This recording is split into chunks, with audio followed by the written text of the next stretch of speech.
Hey, welcome back. Welcome. I'm just hanging out eating some medical snacks because they are so much easier to digest than that awful food at the facility. There is nothing like starting your day with a medical honey bun and motivation in a cup. Know that. Nonetheless, we know Sarah Boone is trying to set up her bank account out of the red, out of the negative, so that she can get delicious delights, endless delicious delights, and endless calls and texts. So grab a handle or grab a water hose and take a sip, and let's go and get this party started. So Sarah Boone was allowed an extension for her new attorney. I don't think we've talked about her new attorney yet, and the extension just gives us a reason to hang out, since we have not heard anything on the 5-page margin to margin closing arguments. I'm pretty sure you've heard the news. Have you heard? The previous attorney is that number 15? Please correct me if I'm wrong. I've lost count by now. But the previous attorney, Rodrigo Caruco, the former military fighter, he has been ordered and adjudged that he's allowed to withdraw for representing the awful Sarah Boone. And now we have ushered in David Maldonado. And David Maldonado, Dr. David Maldonado, graduated from Florida State University.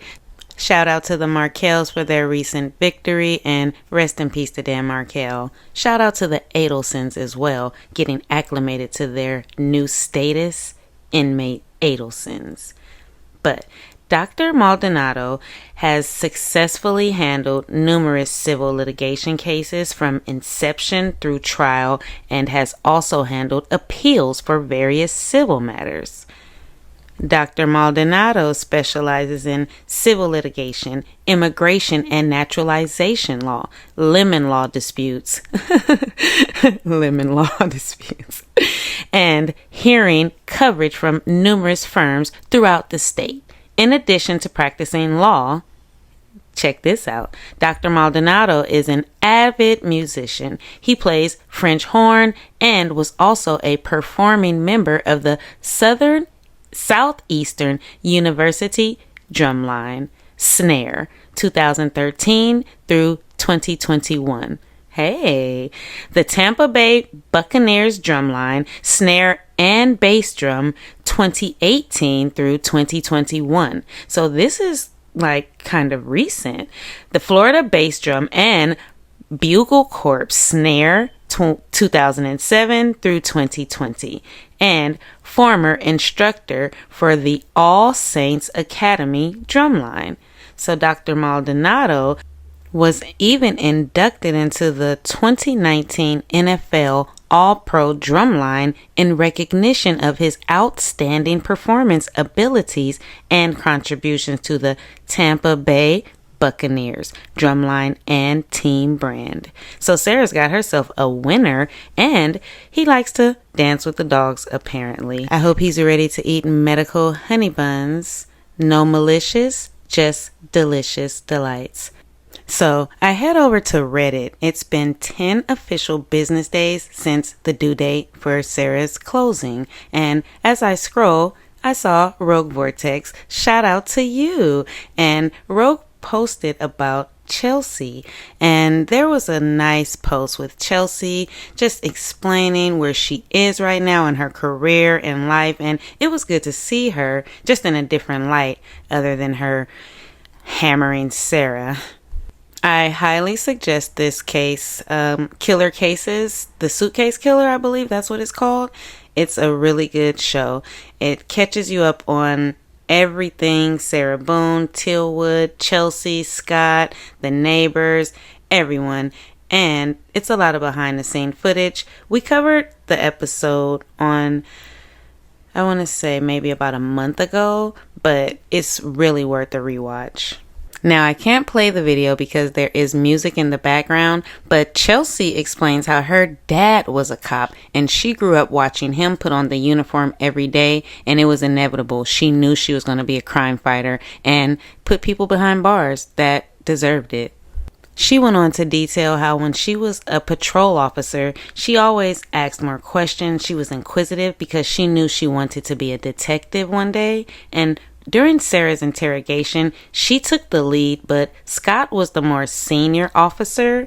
You could kind of tell by every time Chelsea was out of the room, Scott took over and got good information out of Sarah. And Chelsea kind of cut Sarah off a lot and just coughed a lot. And you could tell she was new. But now it's been 5 or 6 years. She's a mother now. And she details the challenges of being a woman in a male-dominated industry, having children, being beautiful, keeping your hair done, just, how to maintain yourself as a woman and being a police officer. It was a really good watch. So then I decided to head over to see what Suma was up to, and she never disappoints. She always has the best thumbnails to me. Look at Sarah. So I wanted to see what Suma was talking about just while we wait for these closing arguments. Be right back. Even without the alcohol, I think she has some problems that need to be worked on.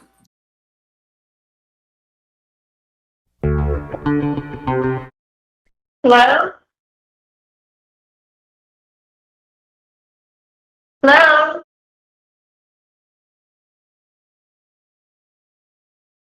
Hi.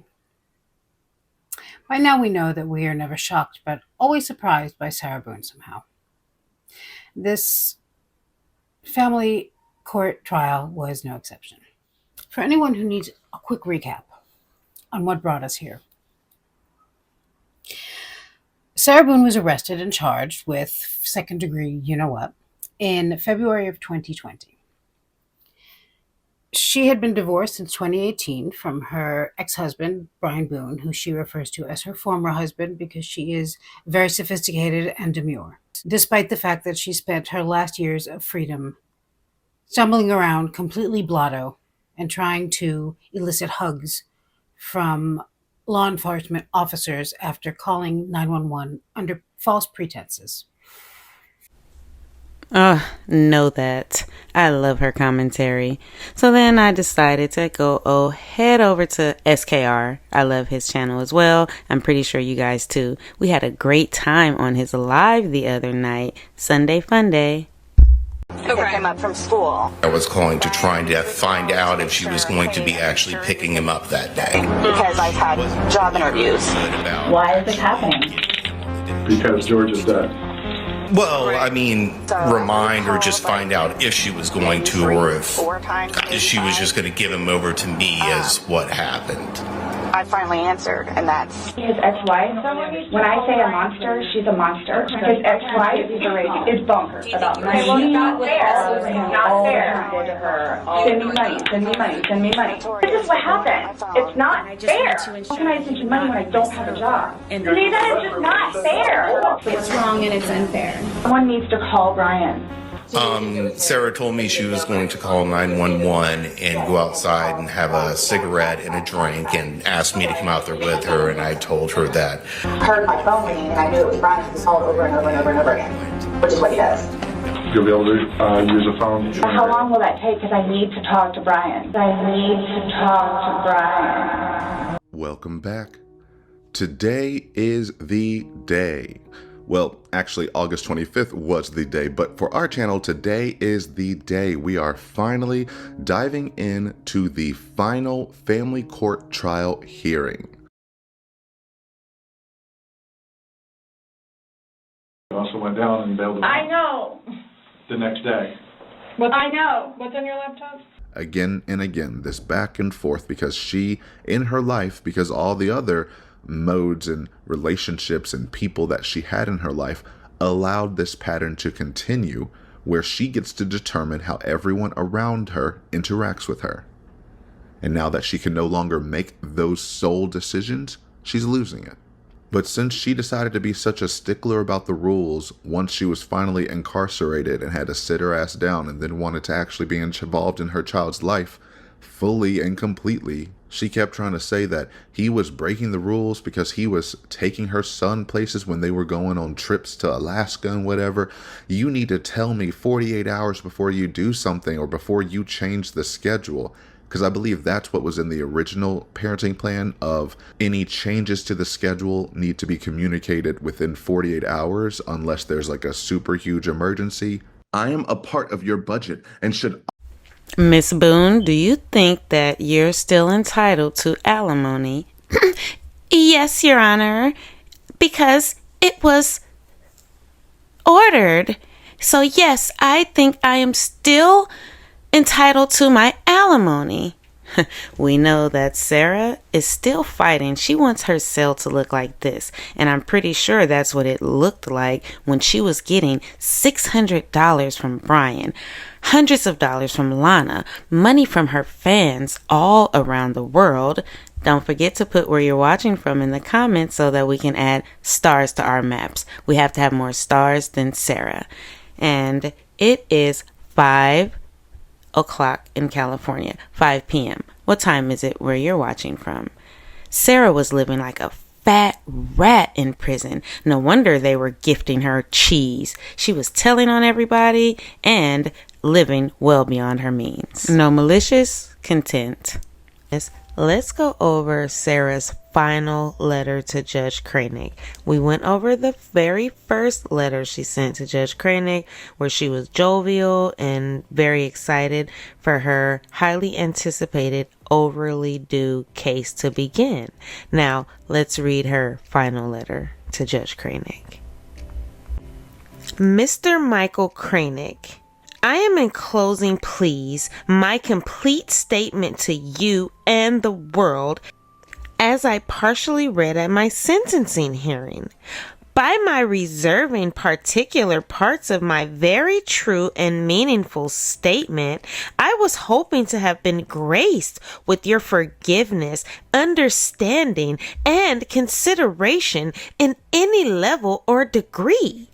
For me, unfortunately, and regardless of whom I had speak on my behalf or the number of, your ignorant mind was already made up.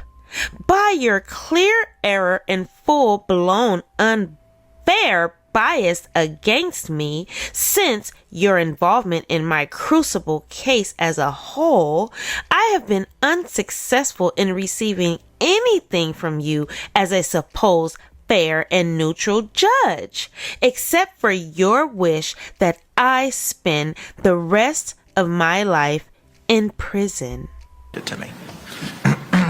You gave statements to an evaluator this afternoon, did you not? I did. All right. And without going into the details, would you agree that there are some differences in those statements as to what is in the statements you provided to law enforcement on February 25th of 2020? Yes. And you understand that I would be able to cross-examine you on giving inconsistent statements at trial if you take the stand, correct? I understand. And so you understand the benefit of this motion to suppress being granted? Of course. Of course, of course, of course, of course. If Sarah thinks that the prosecution was not privy to her jail messages, she's a bigger fool than we thought. Her quote-unquote plan was exposed before she even hit the stand. No. If she didn't come, they were going to go get her. If she came and said, I want to invoke my rights, she was going to be arrested. They wanted to get some type of admission, confession, statement that they could later use, which they're trying to do now. But under the circumstances, the totality of the circumstances about how she was induced to come down there, about telling them that she had to talk, Judge, it was coercive.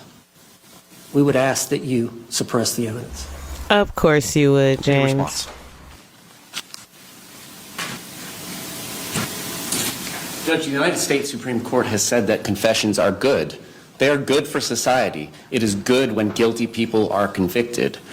We stand by all the case law that we've cited, and you have reviewed the evidence from start to finish under the totality of the circumstances of that 2-hour and 6-minute statement that she gave to law enforcement, she knowingly and intelligently and voluntarily waived her Miranda rights.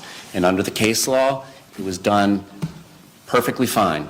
There is no requirement that that question number 9 get read.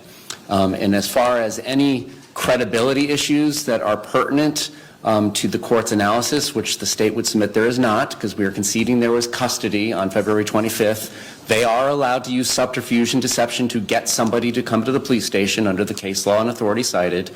But if there is anything that is dependent upon the credibility of either the defendant's testimony or Detective Kopsel's testimony, the state would argue for the reasons of her being impaired by her own admission on the afternoon of February 24th, still from the night before, that her credibility is less than Detective Kopsel's, and of course she has a bias and interest in the outcome of the case, whereas Detective Kopsel has no motivation to not tell the truth about whether she used deception to bring the defendant down to the police station, because that's perfectly acceptable.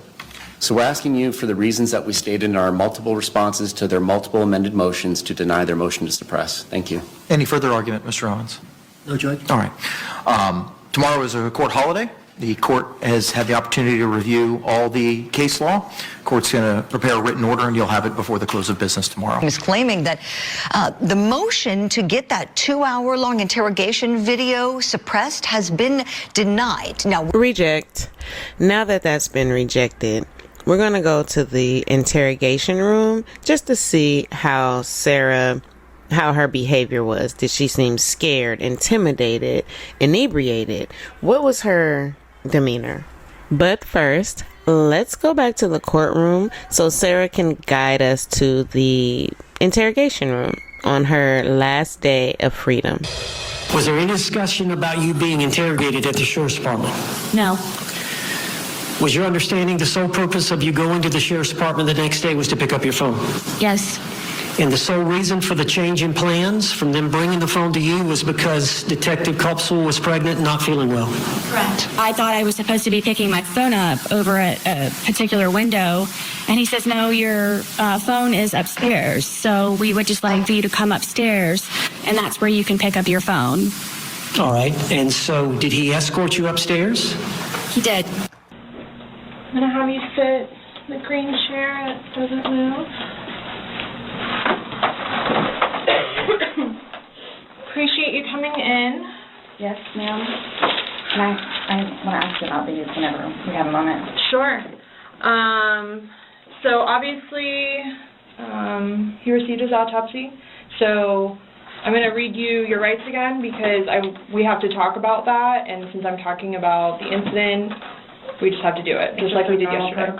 Just like we did yesterday. Remember I read you the rights?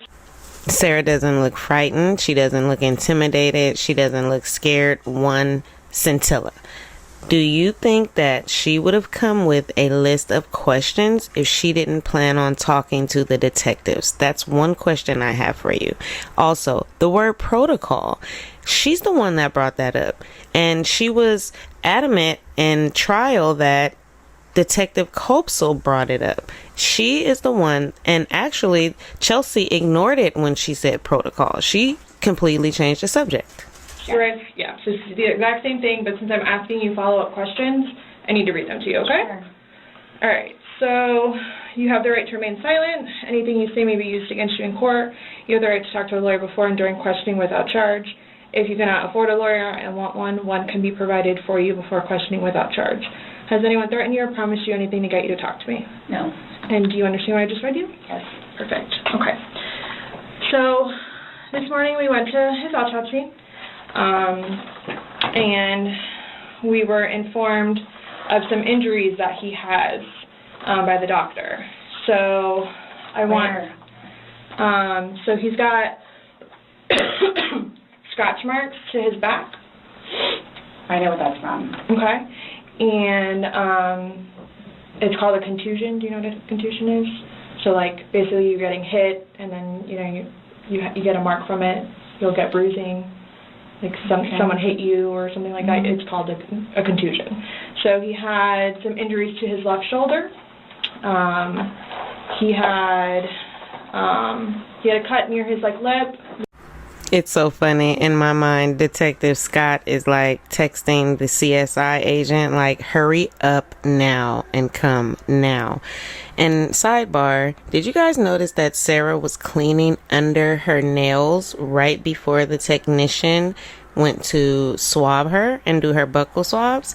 We'll have to rewind that, but a subscriber pointed that out to me. She tried to clean under her nails.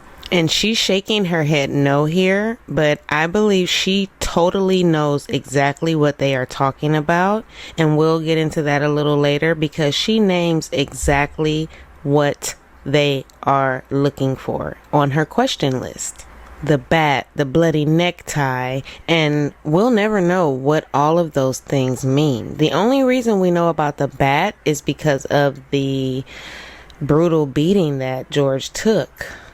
Don't forget, Sarah wanted us to believe this was a medical emergency during a game of drunk fun, or his teeth were responsible. He had been having teeth problems, so she was never going to mention the bat or the beating at all. We could see his mouth was a little. I haven't laid a swollen. hand on him. Okay. Also, too, he fell off my son's bike. Okay. So I don't know. And he's notorious for running into the wall or the hall tree. Okay. So Okay. What about the scratches? Because there's also sex. Yes. Okay. Because there's also a scratch on the back of his neck, kind of going, but it's going straight across. I have no idea what that's from. And they're all recent. They occurred recently. It wasn't something that occurred post or that occurred a week ago or 2 days ago, 3 days ago. They definitely occurred, the night leading up. Sidebar, I always thought in my mind, what did Sarah remember? Did she black out? Because it's possible. It's totally possible to black out. However, when you get little glimpses or hints of what happened the night before, usually your mind races and your memory comes back, even if it's in pieces. So did she have flashbacks and realize what happened that night when she went to Brian's house? Was she able to sleep? Was she up just thinking about it? Well, no, she couldn't sleep because she told Chelsea that she hadn't had any sleep. Nonetheless, it always shocks me that she had zero emotion when she saw the video. She didn't jump up out of her seat and say, "Oh my God, George, what did I do?" Or, she didn't say anything. She just, "Hey, your battery's about to die."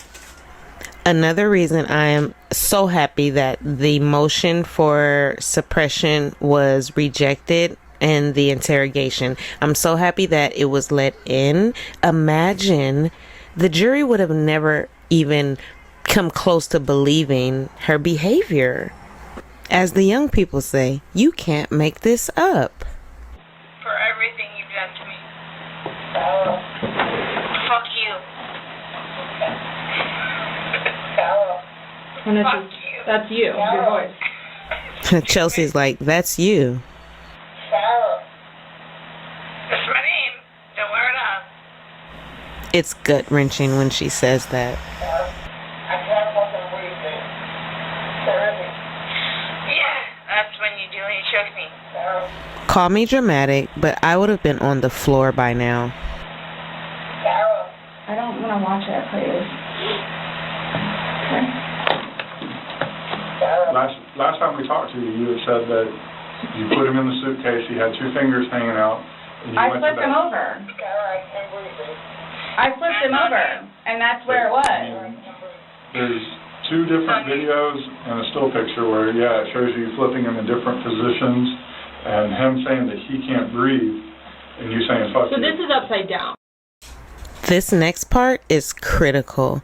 Listen to her line of questioning, knowing what we know now, so we're just doing a rewind, but the questioning is scary.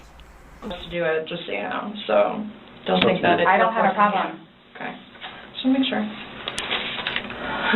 So, am I getting my phone back? No. Not today. What about Lucas's laptop? No. Not today. Sidebar, Sarah has worn Detective Counsel out. Her feet are swollen, she's hunched over, she's really tired.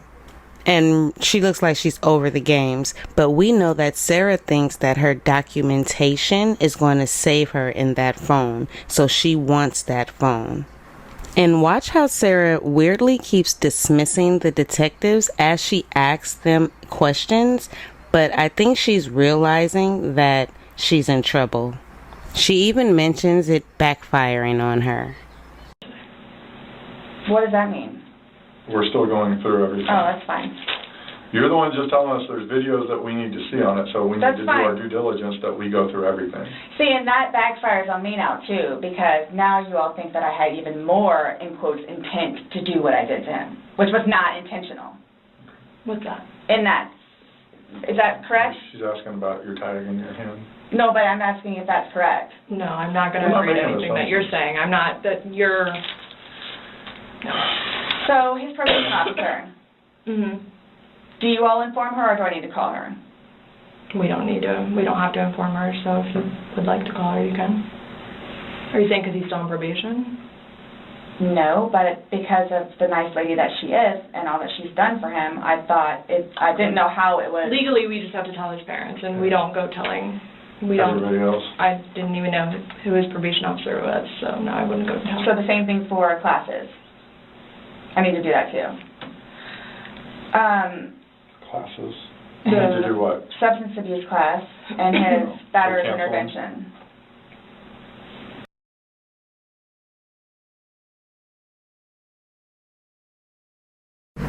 Detective Scott is trying his best to hold his composure.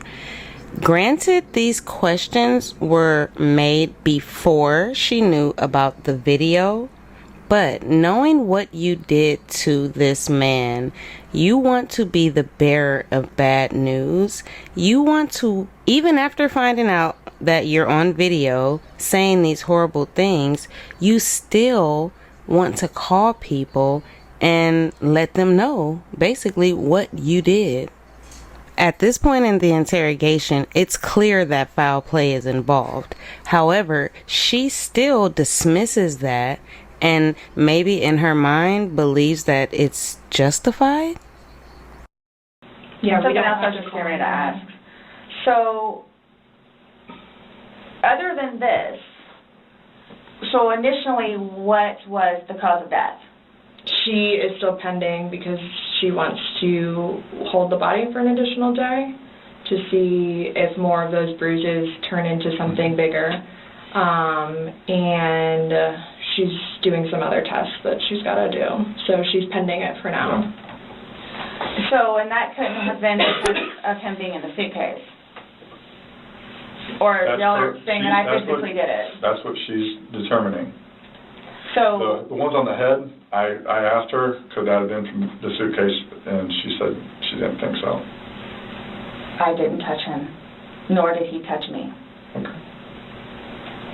Court pronounces sentence as follows.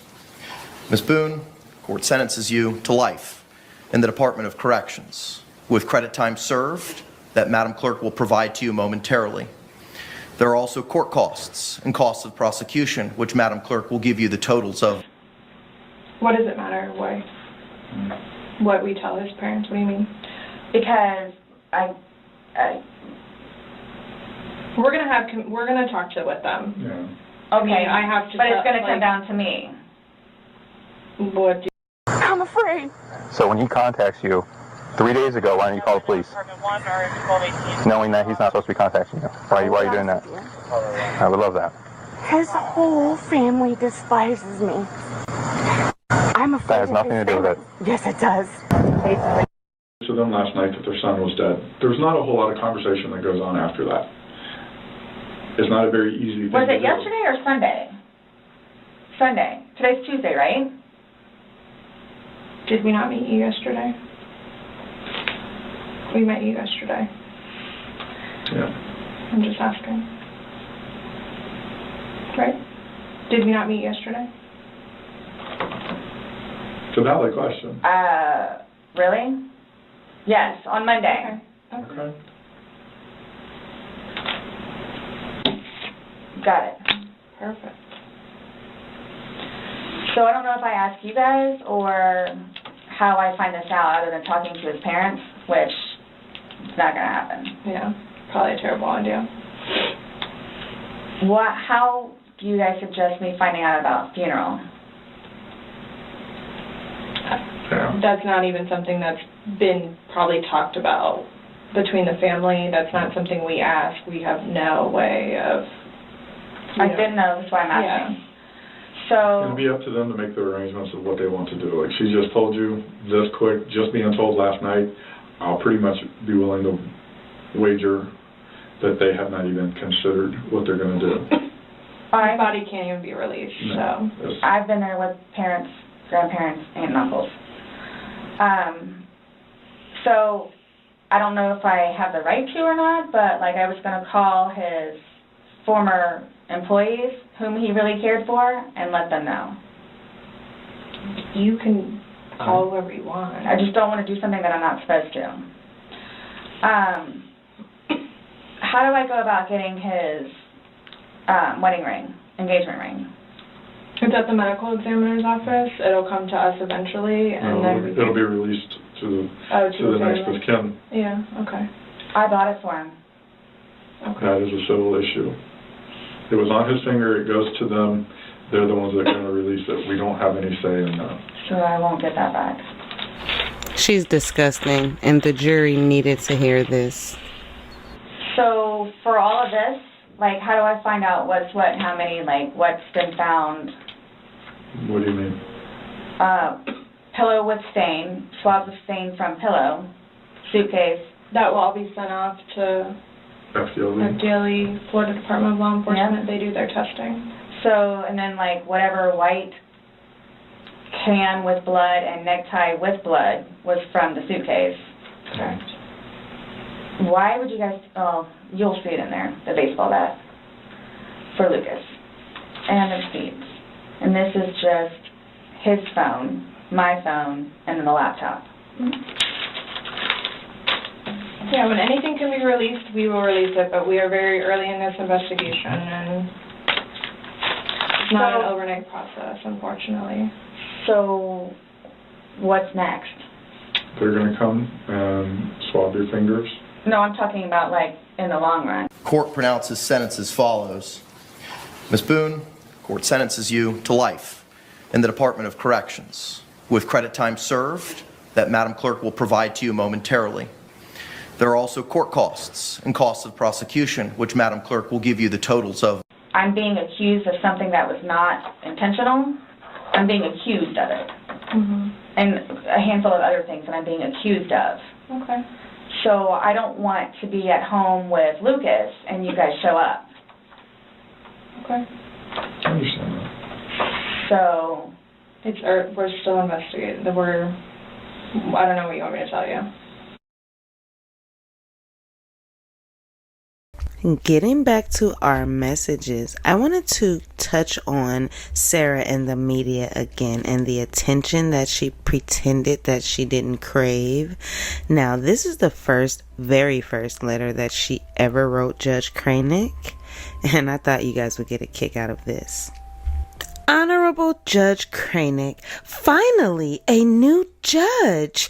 It's strange how the Lord works, as I was in the process of trying to disqualify Wooten after being the judge 4 years and me still incarcerated with nothing to show other than 7 different attorneys, not by choice, news clips of me walking in and out of the courtroom, and everything relative to my case permitted to be slathered on the global internet in which I have not seen myself.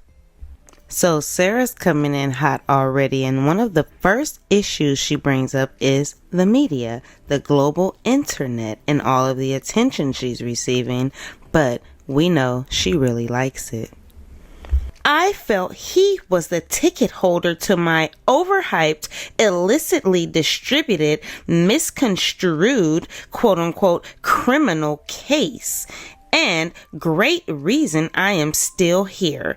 Again, ongoing 4 years and 7 attorneys later, not by choice. See my letters dated 6/29/23 on clerk's website. While still waiting to properly educate the court, public, and world, and after whatever the dysfunction was in the attendance parts of my most recent PTC status hearing, which I am trying to ensure my automatic attendance futuristically, see my draft motion included, I am still trying to have my attorney submit on my behalf. I wanted to bring to your judicial attention the following information so you and the world are aware it is not I who am ever delaying trial, quote unquote, as Wooten inappropriately accused me of doing in a past hearing, especially now you have mandated a trial date to be had in May with no further continuances, leaving less than 4 months to put together and complete what should and could have been done already. What happened in all the 4 years prior? See all my correspondence online. Sidebar, Sarah does this thing where she presents as she's writing a letter to the judge or her attorney, but she's double talking and really speaking to us, the people, the public. She's double talking and also complaining about the attention or response that she gets from the public, from us, the people. Your Honor, when is the next status hearing, please? Especially since we were not at the last PTC status hearing, and especially since I am trying to communicate with my attorneys in more than one way to fully maximize and utilize the minute amount. Maybe she meant minimum. The minimum amount of time allotted before trial. My fair, appropriate, lawful trial. I still am wondering why, though, I've had to wait for 4 years for something to finally happen on/in my case. Ask Judge Wooten. I wonder also, was I the oldest case on his docket? ? Either way, I'm still here, waiting patiently and very excited to get this highly anticipated, quote unquote, show on the road. I await your overdue and very needed judicial direction, supervision, and intervention. Thank you in advance, Judge Cranick. Welcome, sincerely, Sarah Boone. From Sarah with love. Now, I know I took you guys a little off course. We're going to get back to the messages, and we might just go over Sarah's final letter to Judge Cranick just to compare the two at the end of this video. But let's get into this response. Remember at the beginning, Sarah was having an amazing day. She had just had a great video visit with Christina, and she sent Lana a message wanting her to have a great, amazing day. So Lana is up and she's responding to Sarah, and the subject is amazing day.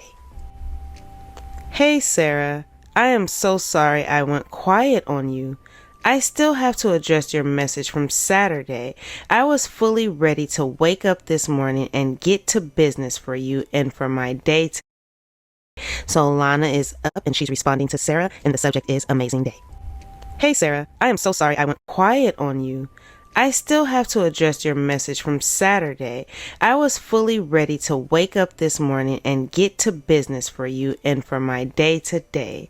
At 6 a.m., my day changed as my husband, who hasn't called in sick for 15 years, just said he was really sick and I'm suspecting pneumonia. So, because I am naturally immune uncompromised, I have to mask up in my own home and scrub my hands incessantly. He's usually my caregiver, so this is a switch of duties. So it's taken a lot of time for me to care for him, but hopefully this doesn't go south with him at the ER. I'm thinking he'll be okay, as I have an T also posted it right off. Be stealthy with TT and put it out to call the judge. Oh, time is my time. Tonight is your time. As Lana pledges her loyalty to Sarah, she gets another message. Letter and flyer. Do it. I forgot to ask. And put it out to call the judge. OMG. Yes. Yes. Yes. Can you do the same for the lawyer you know? Yes. Any site you visit and know I'm quote unquote featured on. Ninja. Love you. Now, Lana gets another message after that from Sarah because she can't let that juicy message go earlier about Brian owing all sites of back credit in Costco and Uber and Wendy's tabs, right? While she's in there drooling at the mouth and gnawing at the bit for burgers and wings and hot meals. Now this subject is Baroque ASS former husband. Who the F are you? In another life, you were Sherlock Holmes. You must tell me. How did you find this out? Question. Sidebar, Sarah, I'm with you on that one, girlfriend, because I remember Lana saying she even had Brian's phone number at the beginning of the case. Like I said before in the beginning, she said, I had his phone number, but it was you that I wanted to befriend. You were the one I wanted to know. I wanted to be your friend, Sarah Boone. You must tell me, how did you find this out? Question. Also, about Matthew, Jesus Christ and all his archangels has so truly beyond words blessed me with your awesomeness and beauty. Lana, it is an honor to know you.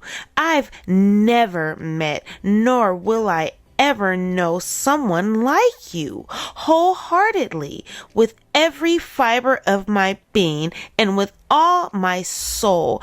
I love you and thank you. You cannot know my humility and gratitude. I do not know how to describe in words. If only you could see my heart. It glows because of you. Thank you beyond words. You are forever my friend, the true definition of. Thank you, heart. Before we go, wow, and to know where their friendship went after such strong words that they shared with each other. How do you guys feel about that? With every over to the sofa, hanging out with Paul and the dogs, you don't know what you're missing. Shoulder pads unite. If you know, you know. Oh, Wendy. Is she next? Now here she comes just sauntering in that courtroom. She's not gonna look at Georgia. She's carrying a bottle of water. Go on, girl, get on that stage. Donna's over there. She's like, oh my goodness. Is that your daughter? That's my daughter. That's my Wendy. Oh, Wendy, over here at the defendant table. Wendy, it's been so long since I've seen you. You look healthy. You look like you've been enjoying yourself. Oh, Wendy, what does freedom taste like? You see this smile? It's what I imagine I would do if I was free. But Harvey, look, it's a little family reunion. You little powder puff, so happy. Here, let me just sit down. Harvey, that's my daughter. Doesn't she look healthy? She was always cleaning up plate. Wendy's over there like, I'm just going to stare at this paper clip. I'm going to stare, not looking at mother, not guilty, not guilty. Fight on direct that anybody in your family that had anything to do with it should be held responsible. Isn't that correct? Yes. And that includes you, doesn't it? Anyone who's responsible. I had always been a real people pleaser, and so there was an aspect of not always being true to myself and wanting to make others. Oh, Wendy wanted to make everyone else happy, except for the Markells. She doesn't want to make them happy and allow them a relationship with their grandchildren, allegedly. Some of you in the comments said that the Markell Act only applies in Florida, which is why Wendy relocated to another state, which is just very disheartening to hear. After the huge victory that the Markells got in court, it would just be natural to assume that they would be reunited with their grandchildren. But we will head over to the Adelson Institute on another episode. If you made it this far, I appreciate you, and we'll keep our eyes on the docket until next time. Bye.